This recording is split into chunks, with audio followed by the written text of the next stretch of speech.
Welcome back to more FPL content. This will be the transfer tips for Game Week 30, where I highlight 11 players to buy, hold, sell and skip, with one week punt as well, just to make things even more interesting. Let me know your thoughts down in the comment section below as always, and if you want to see an additional transfer tips video sometime next week, close to the deadline, which is several weeks away, then also let me know in the comments section and across all my social media platforms, which can be found in the description below. That includes my X, Instagram, Blue Sky, the Discord server. You can also join the FPL League and check out my Spotify. All those links are there available to you. The same goes for my Patreon and the channel memberships. Smash the like button and subscribe if you're new.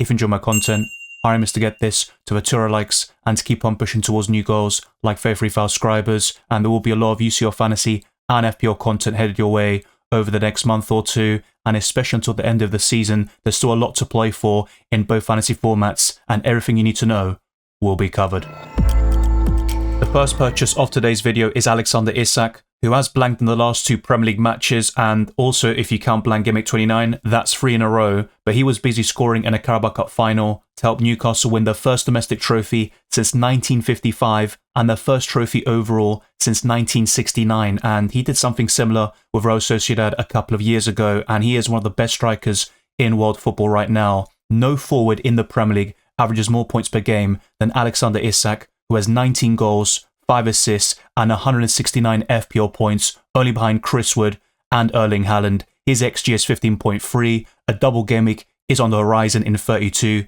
facing Manchester United at home and Crystal Palace at home, and the other fixtures are excellent. Brentford at home in Game Week 30, Leicester away. He is captainable in the next 3 game weeks in my opinion, particularly in Game Weeks 31 and 32, and even against Aston Villa away and Ipswich Town at home, he'll be right up there in the captaincy rankings. He is having another great season, and as long as he can stay injury-free, I think it's a great purchase right now. He did come off with an injury in the Carabao Cup final, but I don't think it's too serious, and Eddie Howe didn't really give any comments or updates about that. We have an international break now, and if we do get any definitive updates, which maybe points towards him being a doubt for Game Week 30, that will also be covered in this channel, but I have to say, I think Alexander Isak will start against Brentford, and he'll be a great option even for the captaincy. The other stats are also incredible. 69 shots overall, 26 big chances, and 10 big chance created. He is one of the best strikers in the Premier League for sure. Only the likes of Erling Haaland, you could say, are better than him, especially in terms of goal scoring. I would buy Alexander Isak if you don't have him already. It was only a couple of weeks ago that I suggested selling Jean-Philippe Mateta after he picked up that injury against Millwall in the FA Cup, but Oliver Glasner has said repeatedly that they're expecting him to be back by the end of March, just in time for the FA Cup quarter-final against Fulham, and Mateta would be a great option against Southampton away and for double Game Week 32.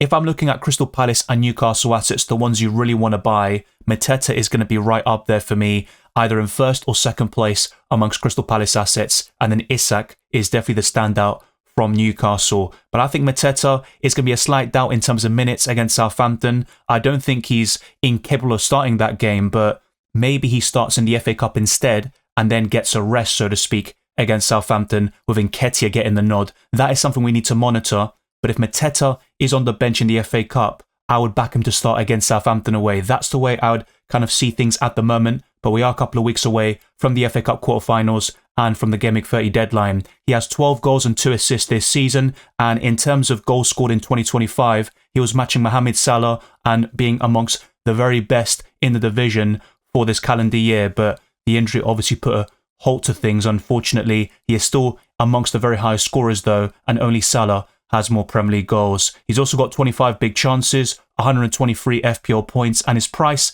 has remained stable at 7.5 million. He is currently orange flagged, but once we get closer to that deadline and we see him get some minutes against Fulham in the FA Cup, that will massively boost his appeal, and I think he'd be a great option to buy for the next 3 game weeks. But based on the quality of fixtures, you could definitely argue there is better out there, such as Chris Wood, Marmoush, Erling Haaland, and Alexander Isak. But to build a team for double Game Week 32, I think Mateta is right up there.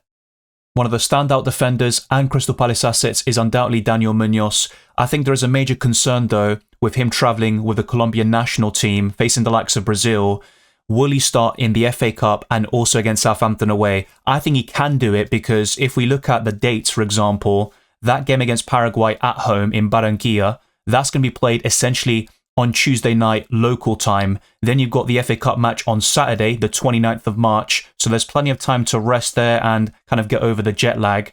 And a couple of days later, on the 2nd of April, that's when Munoz would face Southampton away in Gameweek 30. But could his minutes be managed? That is definitely a possibility. And maybe for Colombia, he'll be subbed off slightly earlier so he can also have a better rest, for example, and quicker recovery time for Crystal Palace, who have such a crucial game in the FA Cup quarter-finals. But he has 3 goals and 5 assists in this Premier League season, with 27 shots inside the box and 112 FPL points. He was returning in essentially every single game for a clean sheet, assist, and the odd goal here and there. As I mentioned before with Jean-Philippe Mateta, the fixtures aren't particularly great for Crystal Palace from a defensive perspective, but I'd still back them to score in most of these games. And Munoz has so many avenues to points through the clean sheets, goals, assists, bonus points, which makes him such an appealing FPL asset. He went up in price overnight to 5.1 million, and I think is one of the standout options in this position. And with that fixture against Southampton away, I would back a clean sheet for the Eagles.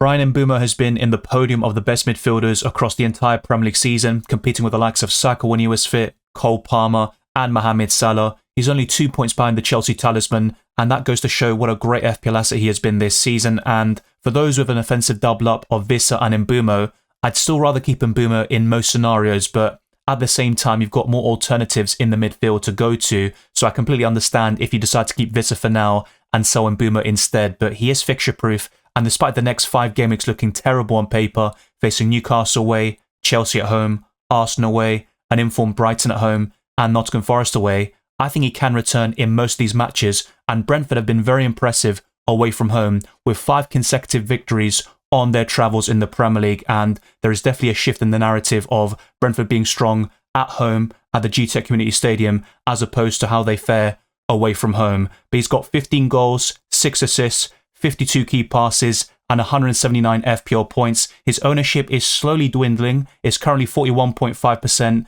but the price tag is 8.1 million, and it shouldn't go down anytime soon. But perhaps going into Gameweek 31, we could see 1 or 2 price falls in a couple of weeks' time. But I think Mbeumo is a very solid choice and worth keeping in the long term. I do completely get the temptation to go a bit different and invest in lower owned players like Jarrod Bowen, even Bruno Fernandes, for example, and I don't blame you for going against the template by selling the likes of Mbeumo. I think that could work, but in terms of having stability, trying to preserve rank and stuff like this for those doing really well this season, I think Mbeumo isn't a priority sell and is worth holding in most scenarios. Cole Palmer hasn't scored in 9 matches across all competitions, and he missed that fixture against Arsenal in blank Gameweek 29. That's the second time at the Emirates where he has gone missing, but I do think he'll come back with those fixtures coming up, and Dr. Tottenham is on the horizon. Now, I completely get it. You might be sick and tired of me saying keep Cole Palmer, and I'll promise I will try not to do it too often because he has been covered extensively in my Transfers podcast, and he's pretty much always been a hold. But facing Tottenham at home, I just don't see myself, unless he's ruled out, selling Cole Palmer when he's got a great record against Spurs. Chelsea have beaten them on so many occasions recently, and that has the potential to be a high-scoring game like it was back in November, I believe it was, when Chelsea got a 4-3 victory and they were right up there in the Premier League table. Their form has been dreadful since December, and I think they've only got 4 wins out of the last 13 Premier League matches, which is pretty shambolic, especially considering where they were at one stage this season. But Palmer is still a very good choice, and I think Nicholas Jackson is another huge miss for Chelsea. Once Palmer and Jackson return, I think that completely transforms their attack, and they'll score a lot more goals, create chances, and not look as toothless as they did against Arsenal. 14 goals, 8 assists, 102 shots, 21 big chances, 20 big chance created, and 181 FPL points. The underlying numbers are certainly there, but the returns haven't been. My advice is to keep Cole Palmer against Tottenham. If he blanks in that game, then I completely get the temptation to sell him. And right now, if you can sell the likes of Palmer to a decent budget midfielder and then buy Erling Haaland up front, I think that's probably the way to go, especially with the captaincy, as I think Erling Haaland can rival Mohamed Salah. But I think Palmer is an underrated shout against Tottenham. The fixture might look more difficult on paper, but like I mentioned before, Spurs are shambolic defensively, and Cole Palmer has a great record against them. Despite blanking in the last 3 Premier League matches, Chris Wood remains top in terms of FPL points amongst forwards, and until the end of the season, Nottingham Forest have excellent fixtures, but this is similar to the Bryan Mbeumo situation. I think the only key difference is the quality of fixtures that Nottingham Forest have compared to Brentford, but in terms of having that high ownership and trying to go a bit different and maybe finding those lower owned players in the same position to rival or outscore Chris Wood, that is certainly possible. And I would advise Jean-Philippe Mateta, Erling Haaland and Alexander Isak as the best free forwards right now. But Chris Wood is still right up there in the top 5 quite comfortably. And even the likes of Marmoush, I'm quite keen on, his minutes won't be as nailed on as a Chris Wood, for example. So it would be a massive risk. And I'd only go there if you have the squad depth necessary to have the likes of Marmoush, who could be benched from time to time. And you could also get some one-pointers off the bench, as we saw against Nottingham Forest back in Game Week 28. But Chris Wood has 18 goals, 3 assists, 37 bonus points, and 174 FPL points. The stats aren't great overall, but they are decent enough to make Chris Wood worth holding on to long term, with 22 big chances. 15 key passes is pretty kind of meh, even for a forward. The XG is 10.75, and 53 shots, only 32 of them being on target. Yet he has been clinical, and the majority of those big chances have fallen to Chris Wood. But with Elanga playing a slightly different position and getting into more central areas, could that mean Chris Wood will get fewer returns and less service? That's a possibility, and maybe Elanga is the one to invest in for that Nottingham Forest attack. But I still think Chris Wood is number 1, and I see a return coming in the next 2 game weeks. I'd be very surprised if he blanked in 5 Premier League matches in a row. But on the other hand, Chris Wood is facing Man United next, who have been in good form recently, and it's not as appealing as it was when Wood scored against them at Old Trafford earlier this season. Aston Villa and Tottenham away are good fixtures for attackers. The same goes for Everton and Brentford at home. I would still rank Chris Wood 4th in terms of the best forwards right now, and that was discussed in my best wildcard team video. Only Haaland, Isak and Mateta would be more appealing. During Saturday's deadline stream, I covered Trent Alexander-Arnold and his injury, which was provided by Arne Slot in his press conference just before the Carabao Cup final, and he ruled him out of that very quickly. And he also said he is still to be assessed for how long it's going to take, but we do expect him back in the end of the season. Those comments aren't too optimistic, and they do suggest that Trent could miss the next couple of Premier League matches, but that isn't a guarantee. And for those that have Trent, he is projected to go down in price to 7.3 million on Tuesday night. This video is recorded on Tuesday morning, but I think it's worth keeping him anyway and waiting for more information, because if Trent is available for the Merseyside derby, then I would definitely keep him if possible, and I'd only look to sell to make funds elsewhere, and that could include buying Haaland up front and other players like Bruno Fernandes, who's in form, Bukayo Saka once he's back and ready to start games consistently. So I think Trent is worth selling in most scenarios, but I wouldn't do it just yet, and wait close to the deadline for more information, of course. That's something I would urge in terms of all of these transfers, whether you're buying, holding, skipping, whatever you want to do. I think it's probably just worth waiting a little bit with the FA Cup matches, the international break. So many injuries could happen, and unless you're going to be priced out of certain moves, I would still wait as long as possible. But in the case of Trent, he has 2 goals, 6 assists, 14 big chance created, and 135 FPL points with an ownership figure of 26.8%, but that could dip below 20%, especially if he's ruled out for the next couple of matches, which would be a shame. He was having a fairly decent season, to be fair, despite some blips defensively. He always offers that attacking output, and I think he's the best Liverpool defender by some distance. Beto seemed like a changed man under David Moyes and was showing incredible form. He scored in double Game Week 24 against Liverpool, his next opponent in Game Week 30. So there was definitely something about him at that price tag. You can't really go wrong. An 8th attacker who can score goals against the most difficult of teams. I don't think he was a bad FPL pick, even if you bought him late and missed all the returns. He has blanked in 3 consecutive matches, and I don't think he's a terrible pick.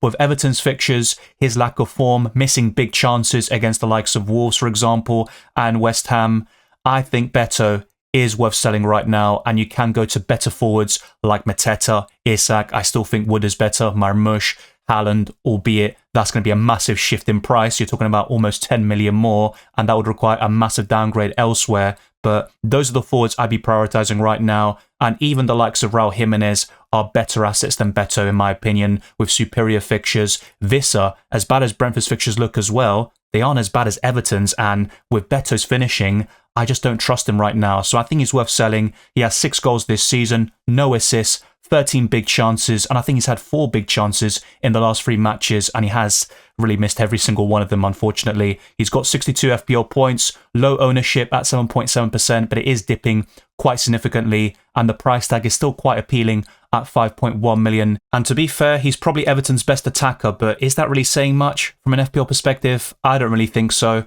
And all Everton assets are sellable in terms of the fixtures, and you could look to bring them back on a Gameweek 35 wildcard, for example, and even Jordan Pickford would be on the chopping block because of those fixtures. Could Everton step up in those games and keep clean sheets and be more defensive? That is possible, but I do think they have regressed defensively under David Moyes, but showed a lot more attacking threat. So the likes of Mykolenko could be kept as a 4th or 5th defender, sitting on your bench. But in most cases, if you're looking to start these players, I look to sell all Everton assets until Gameweek 35. On Saturday night, I was ruining the missed opportunities of not buying Erling Haaland and captaining him, as well as Elanga, who would have replaced Cole Palmer in that situation, but I still found a way to turn things around, as you'll see in my transfer plans video. But Elanga is a decent budget midfielder. If you're on the market for this sort of price tag, I don't think you're going to find better than Elanga. Nwaneri was benched against Chelsea, and with Saka close to returning, and we'll see that in Gameweek 30 probably, I don't think Nwaneri is really an investment right now. If anything, he might even be a sell, and that can be discussed in future Transfers podcasts as well. So I don't think Elanga is an avoid. I think he's a fraud and stuff like that. He scored his first Premier League brace, in fact his first club brace in his career against Ipswich Town, and that new position could lead to more returns, getting to those central areas and getting more goals. He's only got 5 for the season, but also 8 assists. The underlying stats aren't great. The XGI figure, for example, is 7.91, but he has been fairly impressive from an FPL points perspective with 118 for this season,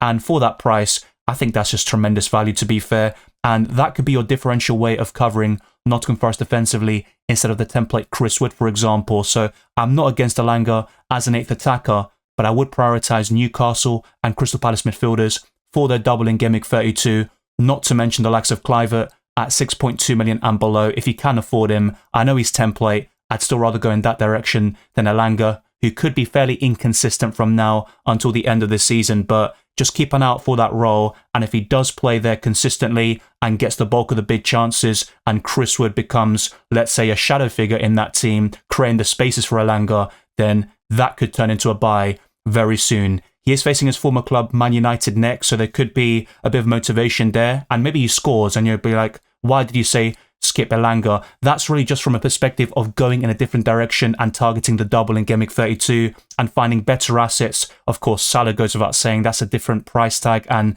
kind of a different level of player, of course. But if I'm building a best 5 on the wildcard, which I discussed in that video, of course, I would be looking at Salah, Bowen, these sorts of players, even in some cases Cole Palmer, not to mention Kluivert, Gordon, Eze, Sarr, and picking 5 of those players, so to speak. And once Bukayo Saka can start consistently, that's another one to add to the list, not to mention Bruno Fernandes, who is showing incredible form.